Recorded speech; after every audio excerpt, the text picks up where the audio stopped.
ધારી મામલતદાર કચેરીના વહીવટ અંગે નાગરિકોમાં અસંતોષ, તંત્ર સમક્ષ કાર્યવાહી કરવાની માંગ।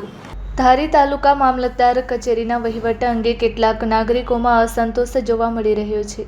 સ્થાનિક લોકોનો આક્ષેપ છે કે કચેરીમાં અધિકારીઓ અને કર્મચારીઓની સમયસર હાજરી ન હોવાથી દૂર દૂરના ગામડાઓમાંથી આવતા અરજદારોને પોતાના કામ માટે વારંવાર ધક્કા ખાવા પડે છે। સ્થાનિકોના જણાવ્યા મુજબ વિવિધ સરકારી કામકાજ માટે આવતા લોકોને લાંબા સમય સુધી રાહ જોવી પડે છે અને કેટલાક કિસ્સાઓમાં તેમને આજે કામ નહીં થાય કાલે આવો જેવા જવાબો મળતા હોવાના આક્ષેપો પણ કરવામાં આવ્યા છે, જેના કારણે રોજિંદી મજૂરી અને ખેતીકામ છોડીને આવતા અરજદારોને આર્થિક તેમજ માનસિક મુશ્કેલીઓનો સામનો કરવો પડે છે। સ્થાનિક નાગરિકોનું કહેવું છે કે આ અંગે અનેક વખત રજૂઆતો કરવામાં આવી હોવા છતાં હજુ સુધી સંતોષકારક સુધારો જોવા મળ્યો નથી।